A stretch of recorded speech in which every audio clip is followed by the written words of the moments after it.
In case you missed it, the media reported new updates are happening in Tupac's murder case. Rappers in the industry, from Snoop Dogg to Suge Knight and Diddy, are about to be arrested and questioned. Snoop Dogg gets blamed by fans.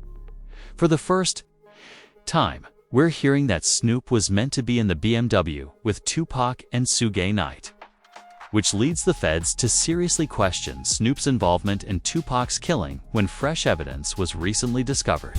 With Tupac, though, in regards to Tupac, I heard a story, did you give him different advice that night on where to go? I didn't give him no advice. Right. We wasn't seeing eye to eye. Right. So. Saying during the Tyson.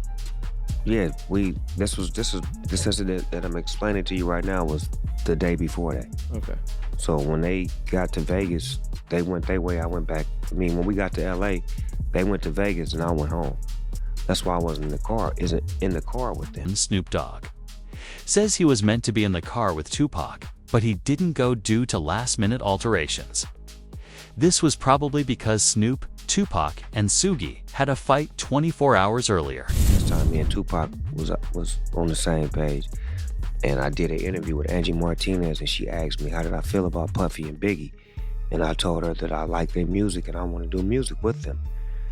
Bro didn't like that, Tupac didn't like that, so we had a misunderstanding. So on the flight back to LA, I didn't feel comfortable around them for what they had did, as far as I didn't let my security ride with me. So to protect myself and to prevent from happening, I slept under a blanket with the knife and the fork just in case something was to go wrong, but it didn't. The police were extremely suspicious because all of this occurred within 48 hours of Tupac's murder. But 2 decades ago, Snoop Dogg was widely monitored in the streets, and many people suspect that Snoop might have gotten a tip that Tupac was leaving to be targeted that night. Therefore, he refrained from getting into that car. However, the feds discovered another interview in which Snoop Dogg claimed that Tupac detested him 2 days prior to Tupac's death. Say a week before he died, we was best of friends. 2 days before he died, I don't think he liked me. Why? Because we was in New York, and it happened. New York, they shot at me and did all kind of shit to me, like just the worst you could think of. And I forgave him. And went and did an interview and was asked, how do I feel about Puffy and Biggie? And I was like, I like it. I want to do some music with him. And that just rubbed Cuz the wrong way, like tried to me out at you, and you talking about you want to do a song with him. I wasn't thinking about his emotions. I was thinking about the way I felt at the time. I wasn't into no controversy. I liked his music. They was our friends. We was all friends at one point. This video footage of all of us hanging out. 3 millions of fans would then start looking into it on their own as the internet went into overdrive, leading to a popular Reddit thread claiming that Snoop Dogg received word that it was said that Tupac was a Fed. An officer's interview was discovered, exposing Tupac as an industrial plant tasked with putting an end to the rivalry between the Red and Blue Street teams. Well, it turns out when I talked to Tupac's longtime mentor, political mentor, former Black Panther Chokwe Lumumba, who was his first business manager, he's told me, I basically asked, well, was Tupac only pretending to be in order to appeal to gangs and politicize them? And he said yes. And that was part of his thug life agenda that he came up with his imprisoned stepfather, Mutulu Shakur. And so Tupac was just using that in order to get the leaders to call peace truces, first in Los Angeles, then throughout California, and then throughout the country. And that was why he was pretending to be this type. And really, he was just an intellectual prodigy. Tupac abruptly died after the plan clearly failed. But if Snoop Dogg had learned that Tupac was a Fed, then it makes sense that he wouldn't want to be close to him in Las Vegas that evening. However, the same thread owner further investigation revealed more evidence that Tupac might still be alive, supporting the claim that he was always a Fed. For example, in a 2010 interview with rapper Trey, things became really strange. In 2010, Tupac's own Palm Tree was interviewed about Tupac Trey. He and Tupac created records together, spent time together, and did everything you can think of. But this is where things start to get interesting. Following Trey's interview, the cameraman forgot to stop filming and dropped his camera on the ground. In the video, the reporter asked Trey about Tupac, to which he replies, "He was in Cuba the last time I saw him." If you ain't ready for it, get on the sidewalk. One last question. Is Tupac still alive? Nobody knows. Y'all good? Yeah, we good. We good. Thanks a lot, man. Last time I saw him, he was in church. Just 3 weeks later, a video purportedly showing Tupac relaxing in a Cuban parking lot was posted to a news website. That's Pac, man. He was the outlaw, and Reg from Holla Back is trying to be friendly and get autographs. Holla Back exclusive, baby. Holla Back. This led to the creation of the Tupac is alive in Cuba theory, which has remained the most popular theory to this day. However, in 2025, it no longer seems to be a theory, especially if you agree with the video. This is because Suge Knight also believes that Tupac is alive, as he has stated in numerous interviews over the last 20 years later. Suge's interview presents a strong argument, claiming that Tupac was doing well in the hospital before his death. He quotes, "When I left that hospital, Tupac and I were laughing and joking. I don't see how someone can go from doing well to doing badly. When I left that hospital, me and Pac was laughing and joking. So I don't see how somebody can turn from doing well to doing bad." So you seriously think that he might still be alive? I'm gonna tell you this, Pac, you never know. What's strange about this is that police records claim Tupac was in a coma. When he got to the hospital, he was sound asleep and never woke up. How in it doesn't seem to add up that he and Suge would be laughing if Tupac were unconscious. But in a 2008 interview, 10 years apart, Suge stated the same thing, confirming that Tupac is still alive and well. He was conscious on the way to the hospital. He was conscious on the way to the hospital. He was conscious in the ambulance. He was conscious after they did the surgery. What was the last thing that he said to you? There's a reason Suge Knight stopped discussing Tupac for 10 years following the 2008 interview. Knight nearly died at a nightclub after a man pointed a gun at him 6 times. Knight was reluctant to tell the police anything because he knew right away that it was because he had discussed Tupac in a public setting. But the unsettling thing is that Suge Knight's own son, Suge Jr., made the same error in 2018. When Suge Jr. posted on Instagram that Tupac was still alive and residing in Malaysia, he immediately followed it up with a text exchange in which someone said, "You have said too much. It's now time for you to go."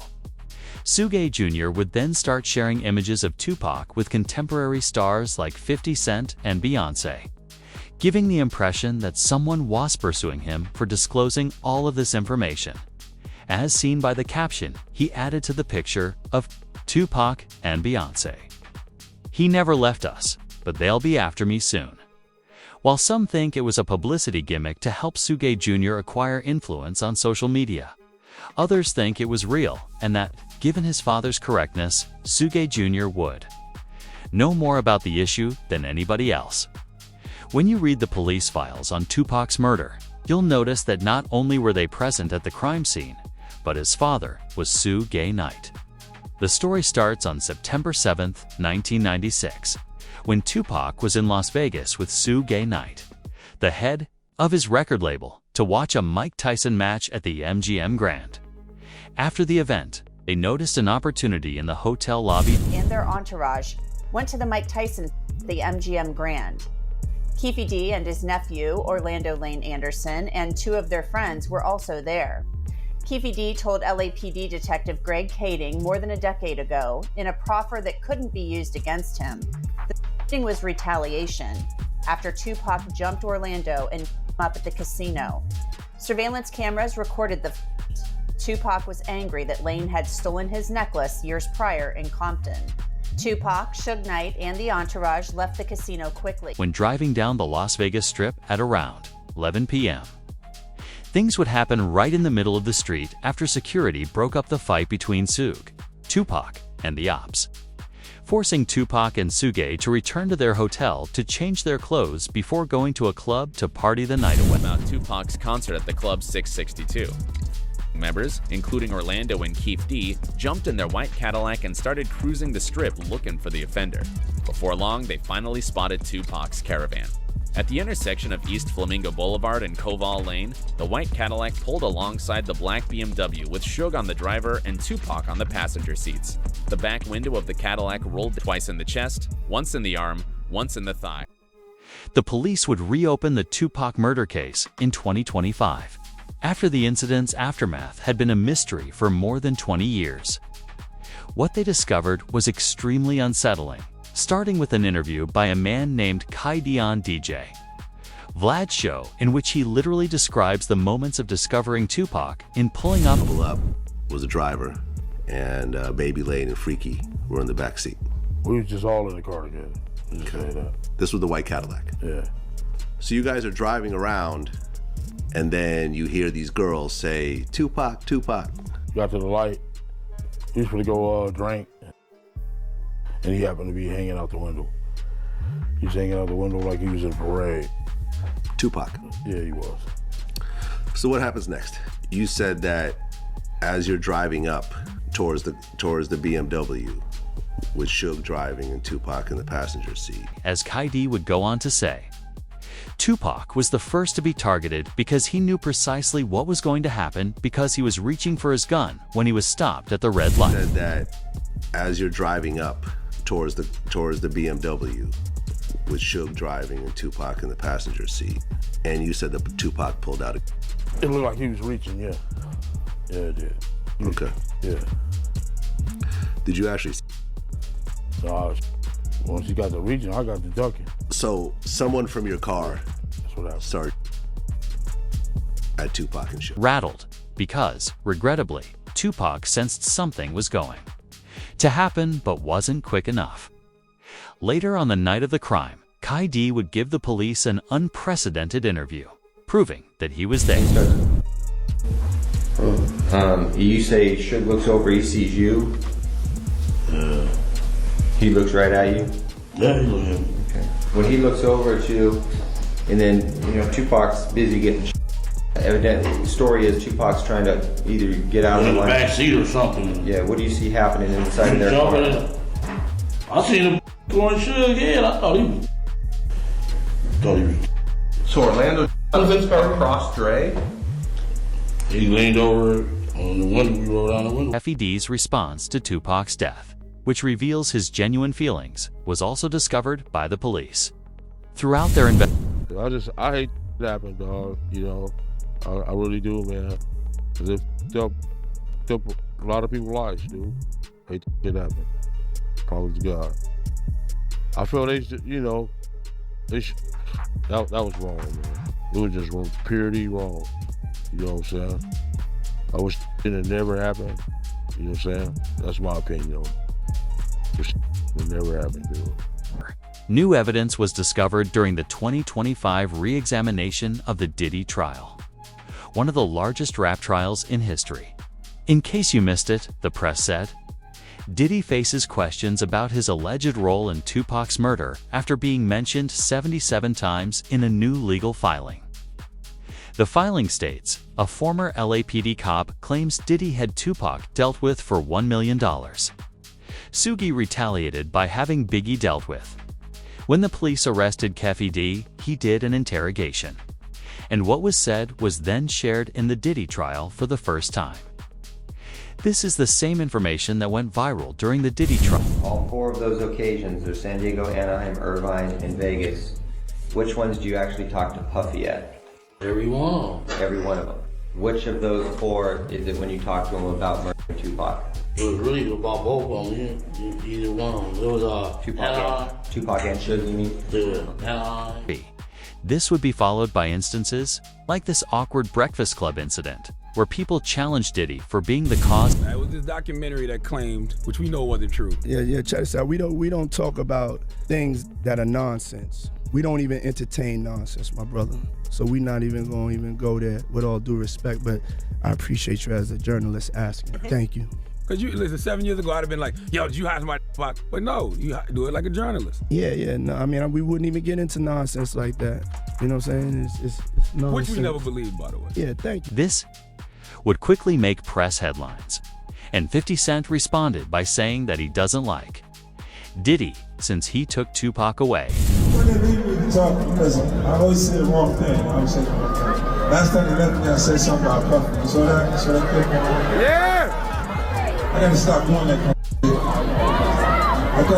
I've been talking to a therapist trying to help me with the shit I'm saying. I said crazy shit. No reason. Oh wait, maybe I said it about Puffy because he got Tupac killed.